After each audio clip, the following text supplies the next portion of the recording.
Right, students, I wish you could understand the complications that went into creating this video because A, I'm not very smart, B, I'm very untech savvy. I recorded a whole 25-minute video for you earlier today and then forgot to turn the audio on, so I had a 25-minute video of silence.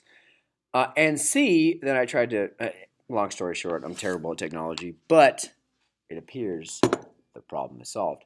So, good morning or good afternoon, depending on what class you are in. I miss you guys already. I wish I was here to walk you through this process, but do not worry. This will be the first of many DBQs that we will have the lovely opportunity to write this school year.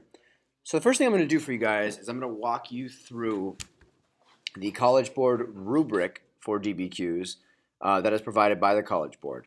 This rubric will be used by the College Board in Tampa in June when all kinds of teachers and professors from all over the country are getting together to read your terrible essays. So it's important that we get ourselves as familiar as possible with two parts of this rubric. Of course, three parts. One is the category, how do we earn our points? Two is the scoring, how are they scored? And three, there's just some good rationale over here on the right column that kind of tells us, like, yeah, you need to write a thesis, but it needs to meet these criteria. So I'm going to do real quick, I'm going to focus more for today's purposes on A, B, and C, because we're not really going to focus too heavily on D until we're a little deeper into the course and we've developed our skills to a point where that's more reasonable. First, direct your attention up here to the claim or thesis. Now we can use both of these words interchangeably. For the purpose of this course, I'll be using thesis as the term that we use when referencing this part of the rubric. Now, what you need to know here is that you need to write a thesis statement in the introductory paragraph of your DBQ or your LEQ. We haven't gotten to that yet though, so don't worry. Now, a couple things to point out. One, your thesis does not need to be one sentence. It can be 3 sentences. It can be 2 sentences. But what your thesis needs to do is your thesis needs to, those of you that have come to after school tutoring, you'll know this acronym, ATFP. Your thesis needs to address the blank prompt. And by blank, I mean full. Address the full prompt. Those of you that thought I was going to use a different word, you're wrong. Now, in this point, in this criteria, you need to make a historically defensible claim. So if I ask you to what extent Mr. Montes is a loser, you need to tell me to what extent he's a loser. You need to tell me he is a loser to a large extent, politically, economically, and socially, because these are my reasons. So the point being there, like, you can't just restate the prompt. If the prompt asks you to make a statement, to make a defensible claim, to write something that can be backed up with evidence, you need to make sure you do that. So big picture here, I just need you to focus for the time being. Yes, you should focus on the formula that I passed out yesterday, but more importantly, focus on addressing the entire prompt. Right? If the College Board asks you to write a prompt that deals with politics and economics, make sure you do both. If they ask you to talk about continuity and change, make sure you talk about both. If they ask you to compare and contrast economies and social structures, make sure you compare and contrast economies and social structures. So the big picture here is to make sure you make a stand that you can defend by answering the full prompt. So that's thesis. Down to point B, contextualization. The way I'm going to explain this is time and place. You need to think about creating a bridge between what the prompt is asking and what your thesis statement is stating. And we do this by putting our prompt in the proper time and place. Time and place. So you need to look at your prompt and figure out what else is happening around this that's going to make this prompt make more sense. Point being, the DBQ you're writing today deals with relations between the British and the North American colonists between 1763 and 1776. So you guys all know, from all the work we've been doing, that this is covering the imperial policy from the British after salutary neglect, as the British tried to exert more control on the colonists economically and politically, and then, of course, to an extent, socially as well. The big takeaway here is if you're going to put this prompt in its proper time and place, or contextualization, you're going to want to talk to how we got here. You're going to talk to things like salutary neglect, things like a developing colonial identity, things like questioning authority, things like the Enlightenment, the First Great Awakening, and the colonial mindset as we enter this time of new British imperial policy. So in order to do that, in order to make this prompt make more sense, it needs to be in its proper time and place, which deals with putting it in context. Another way to look at this is from your English classes, from your Lexile test, the idea of context clues. When you look at context clues, you look at what are the words around this word that help make this word make more sense. Likewise, for this prompt, you're going to want to look at events around this prompt that help make this prompt make more sense. So kind of applying that English skill that you've already learned from your phenomenal English teachers and applying it, instead of for words, to historical events. So that's contextualization. Let's look at the rationale on the scoring rubric here, and it says that this point is not awarded for merely a phrase or reference. So the way we're going to structure our essays is you're going to lead with contextualization. You're going to spend a good 2 to 3 sentences adding specific historical detail and criteria that helps make your prompt and thesis make more sense. That'll be your first 2 to 3 sentences, and then you will write your thesis statement. That's it for your introduction. Your introduction is done, and if you do your job and you write a historically defensible claim that addresses the full prompt and you add detailed, historically accurate contextualization, you already have 2 points out of 7 on your DBQ rubric, and you are well on your way to free college credit. So take a second, catch your breath before we jump into documentary evidence and evidence from outside the documents, because we have a lot to do. All right, let's focus now for the next couple minutes on evidence. Now, our documents themselves, despite it being a document-based question essay, our documents can only give us 2, maybe 3 points if we play our cards right. Now, the first point is quite simple. Did you, and you better have, use the content or the material or the history of at least 3 of the 7 documents to address the topic of the prompt? Now, let's be honest. If we're not getting a thesis point and a contextualization point and at least 1 evidence point, then we're wasting our time or doing something wrong. So make sure that you're using at least 3 documents to support your response. Pretty basic. It doesn't tell you how you have to use them.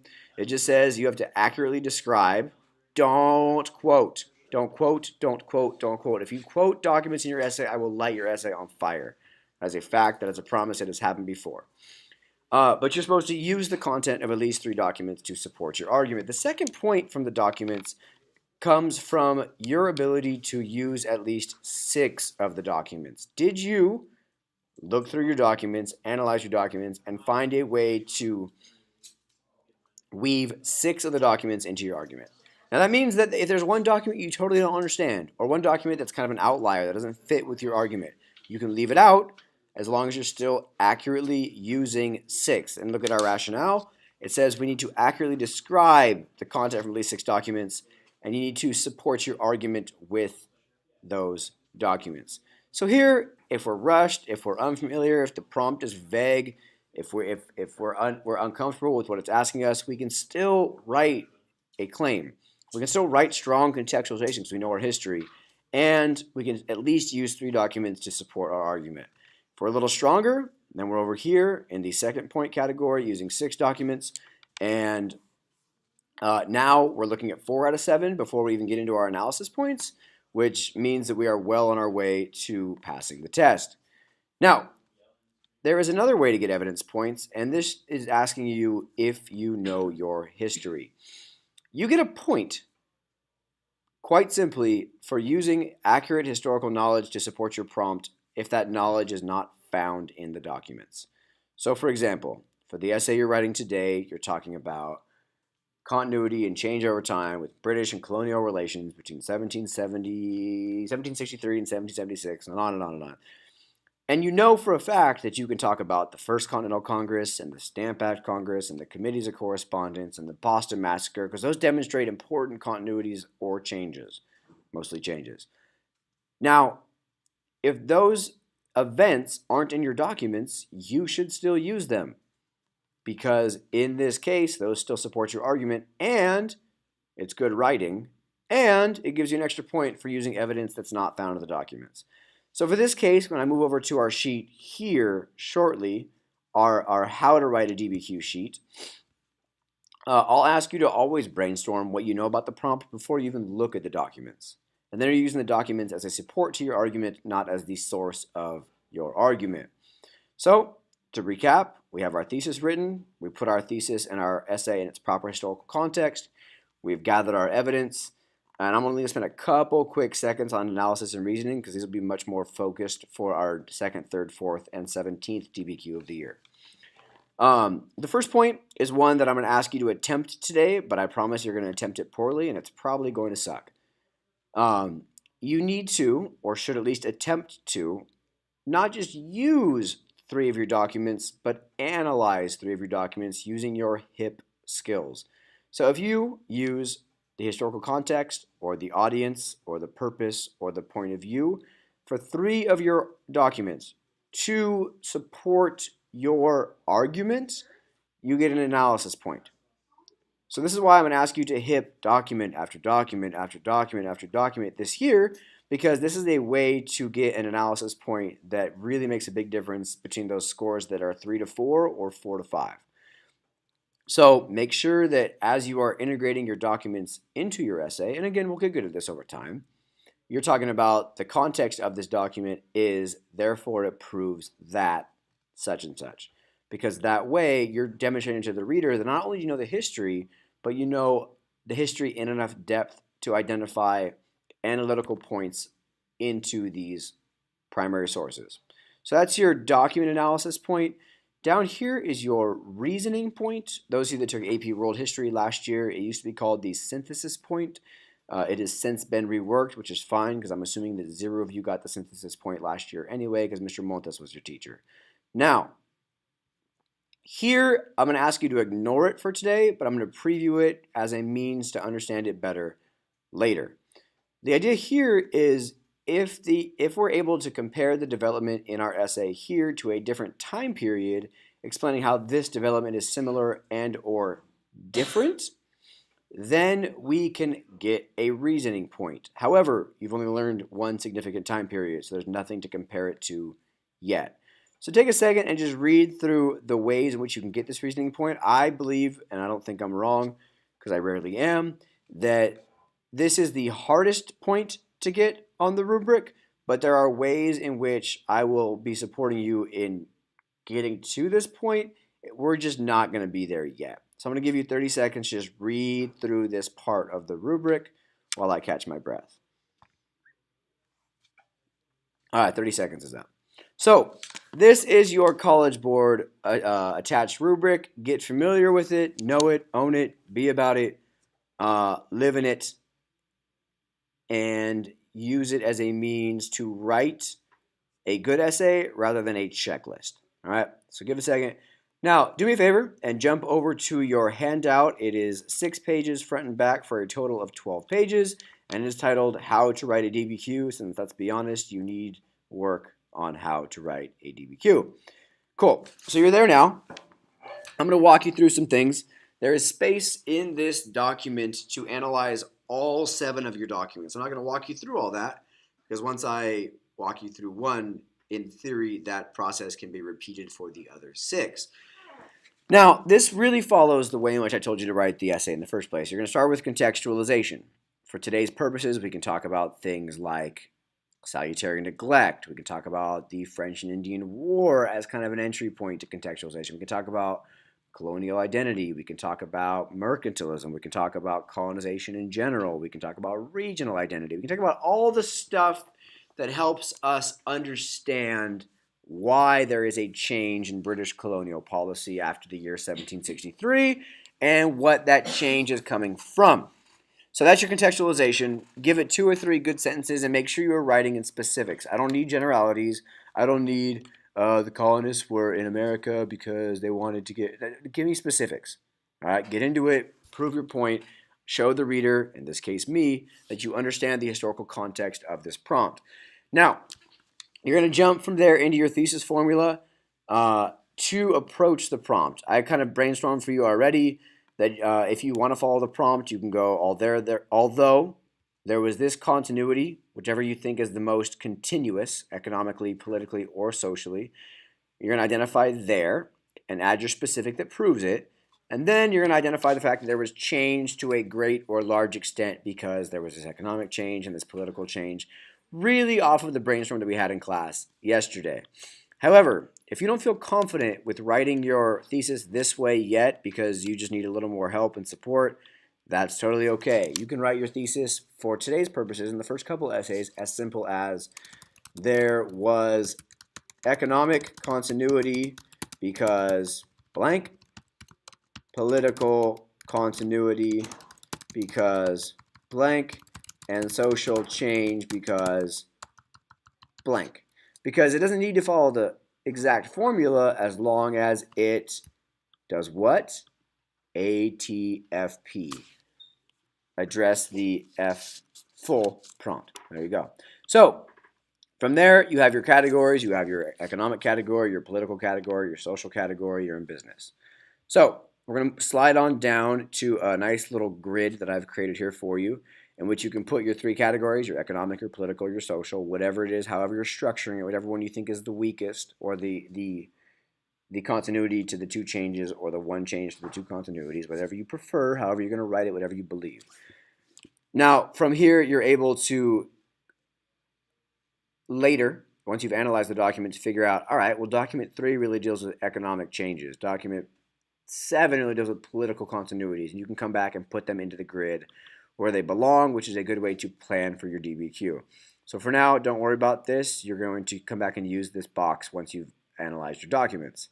So slide on over to page 2 for me, please. And here, I'm going to look at for you to brainstorm your specific outside information. What outside information do you have that you can use as a launch point to your essay? So I started typing some earlier when I first tried to record this video, and it was a disaster, but it's still in the document, so here we are. So if you looked at that prompt, I'd expect you, before looking at your documents, to think like, oh, I know some of this stuff. I know the French and Indian War. Boom. I know that this is the end of society turn neglect. Cool.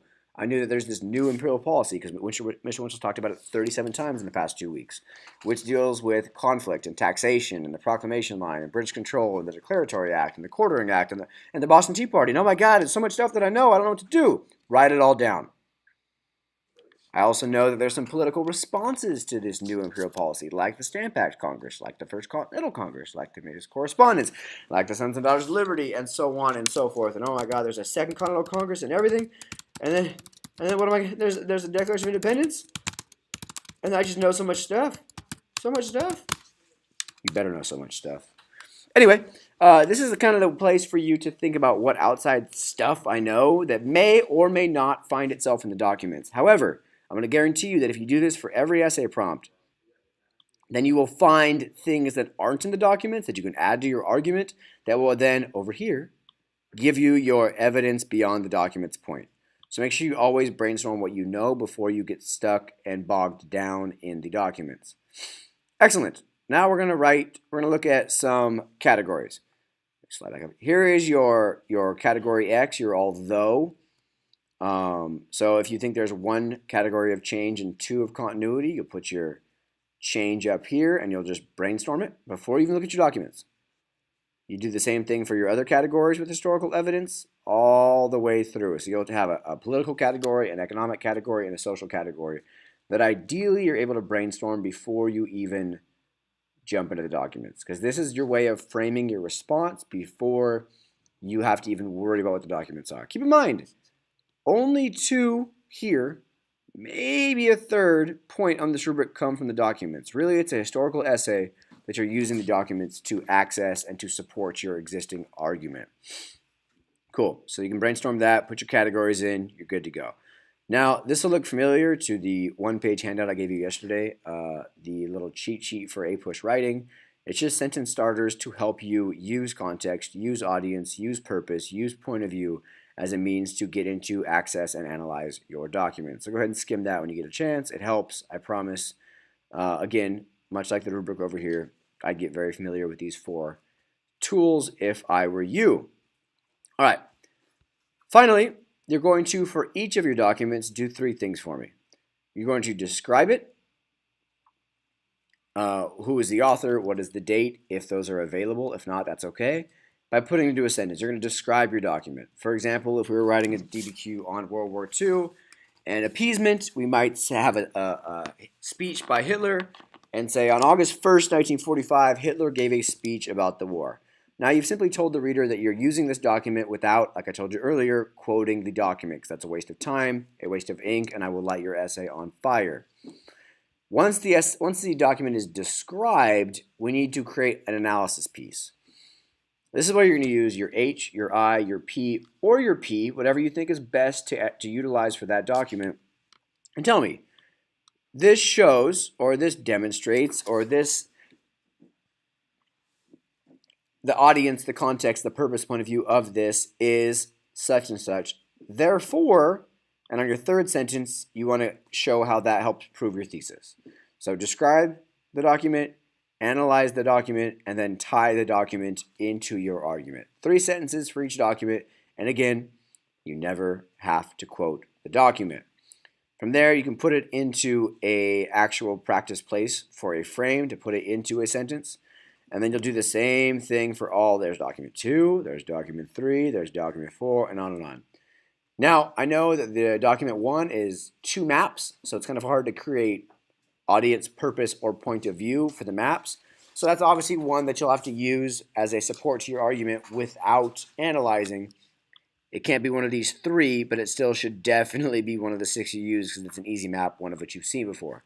So you're going to go through, take about 25 or so minutes today to just skim through, analyze your documents, and figure out what they are for and how you can use them in your argument.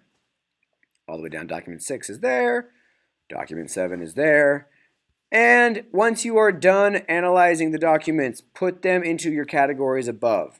Your grid that has the 3 categories, what documents you're going to use for your economic point, your political point, your social point. Now, you are more than welcome to double dip on documents. If there's a document that helps you make a political and an economic point, by all means, use it twice. However, it only counts as 1 document for your rubric. Cool. Then, ideally, you're going to revisit contextualization, and then you're going to think about your extended analysis point here, even though, as already discussed, I don't even want you to attempt it for at least this essay because you don't know enough history to extend your analysis. All right, so that's it. Now you're going to take the next 20 minutes to analyze your documents, put them on this organizer. You're going to take about 35 minutes to write your essay. You're going to spend about 15 or 20 minutes giving your table partner feedback on their essay according to the sheet that Mr. Benson will pass out to you, and then you're done. Please email me if you're confused, if you cry, if you want to cry. You can ask Mr. Wong because he has tissues for your tears. They're on the desk. But I miss you guys already. I hope you have a great weekend coming up, and I can't wait to get back to our important work next week. Love you guys. Good luck on the essay, and I will see you soon. Take care.